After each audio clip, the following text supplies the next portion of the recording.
What's up, everybody? TCG Mike here, back for another deck profile, and today we are here with Robert to showcase with fossil. What is it, Rob? Magnet fossils today. Well, I'm glad to be back on the channel. This is a full disclosure. This is a casual deck. If you bring this to our locals, you will get stomped in all likelihood, but it's a fun deck. I very much like it. I'm going to run it through today. Firstly, we're running the most obvious. I feel this is the most optimal way to use fossils, so we're going to be running 2 of each of the OG Magnet Warriors. So that's 2 Alpha, Beta, and Gamma. Not much to say. These are average vanilla monsters. They're mostly here to be used for the effects of your electromagnets. Also Alpha, Beta, and Gamma. So these are, you could say, the main driving force. They're all level 3s. Okay. And their effect, they each have their own visual effects that happen upon normal special summon. Electromagnetic Alpha will search a level 8 Magna Warrior. Beta searches a level 4 Magnet Warrior. And Gamma special summons a level 4 Magnet Warrior. Okay. And during your opponent's turn, each of these can tribute themselves to summon a level 4 Magnet Warrior. So it summons any of these, as well as 2 more options that we have that I'm about to go into. The best part of these is the tribute to summon is not once per turn. So you can bring them back on your opponent's turn and do it again, which you'll be doing very often with your 2 copies of Aspelon. Aspelon is, I think, the newest of the Magnet Warriors. His effect is upon summon, you send a magnet from your deck to your grave. His name becomes that. And you choose 1 magnet in your graveyard whose name is different from the ones on your field, and you summon it. So the combo is summon Aspelon off of one of your electromagnets, ditch one of your regular magnets, revive the electromagnet. And you can summon another magnet off it again. Because remember, not once per turn. Not even a soft once per turn. So as many times as you can bring them back during your opponent's turn, you can just keep summoning magnets. Right. We're running also 2 copies of Delta, the Magnet Warrior. Again, summonable off the electromagnets. When he goes to when he gets to the field, he mills away a magnet. And when he's destroyed by your opponent, battle or card effect, he banishes 3 of your magnets, level 4 or lower, to summon a Magna Warrior. Okay. Ignoring summoning conditions, meaning it summons out your 1 copy of Valkyrion and Berserkion. Yep. Valkyrion, nothing much to say here. You know what he does. He's just like a beat stick. That's all he is. He's just a beat stick, and in a pinch, you can send him away to get you free. And more often than not, he won't touch the field. And he's old. Berserkion's a beat stick with effect. You banish a magnet to destroy a card on the field, and when he's destroyed, you get to choose 3 of the 3 monsters used to summon him from banished back to the field, which triggers their effects all over again, provided they can be activated through Alpha. I was gonna say, also for nostalgic players and such, you know, he's just in there for that too. The main reason we have these 2 here is to have level 8s that you don't have to rely on your opponent to get. Yeah. Now, going into our fossil side, we're running 3 copies of Shell Knight. When Shell Knight hits the field, you can switch into defense mode and burn your opponent for 500 for no reason. What you really want is when you send him to the graveyard by card effect, you get a level 8 rock monster. I've been meaning to add to this deck and get a copy of Gaia Plate, the Earth Giant, and that would very much be a good addition. Eventually I'll get it, and I recommend that you run one due to how easy it'll be to get him and summon him in this deck. Now, another driving force that you need to have in this deck is 3 copies of Weathering Soldier. When he hits the graveyard, you get Fossil Fusion or any card that has it in his card text, like your Shell Knight, or your Miracle Rupture, your Specimen Inspection, anything. It starts at 2,000, but it will decrease his attack points the longer he's on the field. So typically you want to mill him rather than summon him and use him. Last for a monster lineup, Nemesis Keystone. Keystone is to recycle your banished cards. Because when he's banished, he can send himself back to your hand. And when you have a monster that's banished, you can send it back to the deck to summon the Keystone. Ah, okay. So you can like reshuffle your fossil, your Weathering Soldier, your Shell Knight, even your Magnets. Now that's our monster line. There's a lot of recycling there. Yes, sir. I mean, I love this thing. It's not, is it the most effective deck in the world? No, but you can do a lot, and you can put like a full board of five shields. And as you're doing it, you can just fill up your graveyard. Have you ever tried doing like a pure fossil There's deck? not enough main deck presence to do a pure fossil. Okay. Now, we're running, full disclosure, no traps in this deck at this point. So we're going straight into our spells. We have 2 copies of Magnetic Field. This is the personal field spell of the magnets. And this is what allows them to maximize their spawn power. Because when you have a rock on your field, you can target a magnet in your grave, and you can summon it to the field from the grave. This lets you keep triggering the electromagnets. Alright. Now the last, let me see, yeah, the last of our magnet cards is Magnet Induction. What this does is you can, if you control a magnet warrior whose level is 4 or lower, you can summon another level 4 or lower from your deck with a different name than the cards you control. And for the rest of this turn, Magnet and Magna warriors cannot be destroyed by battle or card effects. I have Zach looking at all my hollows right now. So, next we're going into our fossil spells. 2 copies of Specimen Inspection. This card is reliant heavily on player knowledge. You never want to see this going first, unless you're in game 2 and 3. So game 1, you never want to see this in the first round, because it relies on you knowing what they're playing. What you do is you activate this card, then you discard a monster and reveal a fossil fusion in your hand. You have to then declare a level and a type. If they have it in their hand or deck, they have to send a monster of that level and type to the graveyard from hand or deck. So it fills your graveyard, and typically, if you can, you use the higher levels. The main force of the deck is Fossil Fusion. Yes, Fossil Fusion. Now, the good thing about Fossil Fusion is you pull from both graveyards if possible. And if you pull from both graveyards, your monster can't be targeted by monster effects. Okay. So that gives them that little protection. But you can pull from yours or theirs exclusively if the materials are there. And if they destroy, if a fossil monster is destroyed and sent to your graveyard, while Fossil Fusion's in there, it's added back to your hand. This can only be done once per turn, but it can be good outs. This deck is perfect for outing Destiny Hero, Destroyer, Phoenix Enforcer.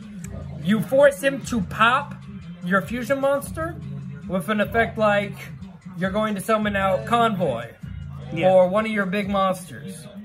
And you go into a battle phase. You make him pop it to take out your monster.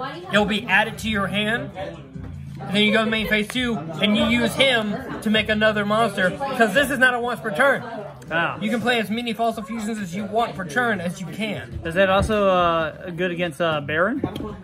Baron de Fleur, no. Because, well, Baron's effect is she sends her graveyard to herself to the extra deck to summon out another monster. Gotcha. Baron doesn't touch graveyard unless she's destroyed. Gotcha.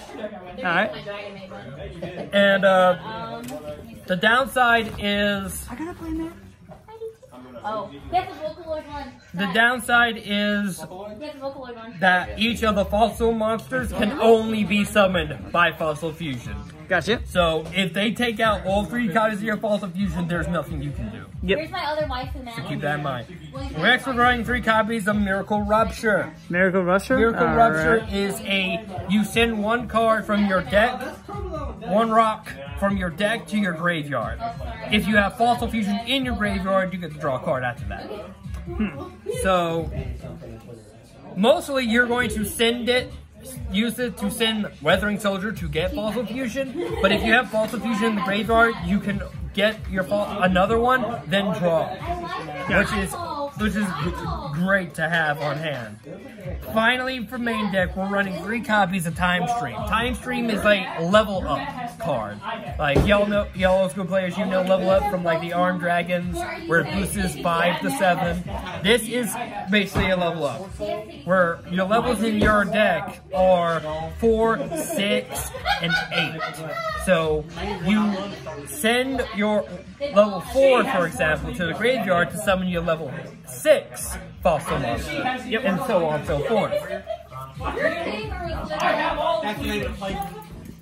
Also, it has another effect of during your main phase, except for when you send it to the graveyard, you can banish it and 1 fossil fusion monster from the grave, then target a different one in the grave to special summon it. So in a pinch, you can revive a fossil monster. Now, that's all our spells. And we're going strong, and we're going to go right into extra deck. Remember, no traps in this one. Yep, no scarecrow. No scarecrow. No strap iron scarecrow. No strap iron scarecrow. Though I do love that trap. We're running 1 copy That's Franklin. of Fossil Machine Skull Buggy. Now, this card is got a decent effect if it were stronger. It deals 600 damage to your opponent if they destroy a monster in battle. 600 attack. Okay. It's not destroying shit by battle. Its most effect is to be used with like Time Stream. And so you can banish it for its other effect, which lets you get a Fossil Fusion, I believe. It lets you a card that measures Fossil Fusion, rather. So basically, you just use it for its banish effect. Then you have a little bit stronger version of it. You have Fossil Machine Skull Wagon. This card can make up to 2 attacks in the battle phase. And if I remember correctly, bear with me, I haven't used these in a while. Oh, you're fine. When this card destroys an opponent's master by battle, you inflict 800 points of damage to your opponent. You can banish this card to the graveyard, target a spell and trap in the field, destroy it. So again, mostly with 1700 attack, you're going to be mostly using it for a just as banish effect, because it can make 2 attacks, but only on monsters. If it were direct attacks you can make, it'd be a lot better. Next, we're running 2 copies of Fossil Warrior Skullbone. Now, Fossil Warrior Skullbone is another level 4, and keep in mind, each of the fossil monsters, they require 1 rock and 1 monster of their level. So, Skullbone requires level 4 and a rock, Buggy requires level 6, so on and so forth. Alright. Yeah, because I was Now, again, you're going to want to use him a lot for his effect. Alright. You summon him, then you go on the Time Stream. Like, you use these to bring out the big boys. When you have Time Stream, you don't have the materials to go straight into them. Okay. So, speaking of Time Stream, Skullbone can banish himself from the graveyard and add Time Stream to your hand. And he can also make 2 attacks on the field, 2 attacks on monsters. Alright. Skullgar. Skullgar is a fossil dragon. I like Skullgar. Yes, indeed, he's pretty cool. He deals piercing battle damage, I believe.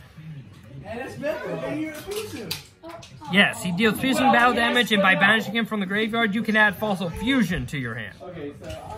On top of the Fossil Fusion, you'll probably be getting when he's gone. Now, we're running 3 copies. Pretty excessive, but I like to have this card on hand. 3 copies of Fossil Warrior Skull Knight. Probably, Skull Knight, yes. Arguably the best, one of if not the best fossil monster in the archetype. Because you're not really playing for his on-field effects. You're not really playing for his if he attacks, he deals piercing battle damage. And when he destroys a monster by battle, he can make a 2nd attack in a row. That's pretty good. But at the same time, you're using him just to climb. You want him in the graveyard, because when he's in the graveyard, you can banish him to pop a card on the field. Oh, okay. That's pretty nice. Yeah. My bad. Monster. Pop a monster. Still very good. And now, next, we are running one copy of Fossil Warrior Skull King. Skull King is one of your 3 heavies. He's one of the level 8s, and he's got very specific. He's a level 7 or higher. So, level 7 or higher is the material. So remember, level 4 requires 3 or 4, requires 4 or lower. The 6s require 5 to 6, 8s to 7 to 8. And of course, rocks have to go there. Now with Fossil Warrior Skull King, one of his effects is you can tribute a monster on your field during their turn and revive one of their monsters to your field. Okay. Another is, of course, the Fossil Warrior gimmick of dealing piercing battle damage. Oh, I misspoke. It's not tribute a monster, it's discard a card. Ah. Next, running your cards. My personal favorite of the archetype. First favorite? Fossil Machine Skull Convoy. Now this card, when it hits the field, all their defense points are taken out of their attack points. So if they have heavy defense points, they lose that in attack points. And he can attack monsters 3 times. Oh wow. Every time he destroys a monster, they take 1,000 points of damage, on top of the battle damage they already Battle took. damage? That's pretty nice. And it opens up the way for my second favorite, the last card of our deck, 2 copies of Yugioh. Fossil there's the Dragon dinosaur. Yugioh is the hardest to summon of the deck, because it's hard to cheap out. It requires a level 7 or 8 from their graveyard. So you have to take from there. If they're not running high level monsters, Yugioh is not summonable. Okay. Now, when he battles, whether they attack or he attacks, Yugioh can switch their attack with their defense. And so long as he's fusion summoned, any battle damage he deals is doubled. I have won battles simply because they didn't read double damage and switch attack. Someone attacked me with a Sacred Wyvern. It was a Japanese player, a Master Duel.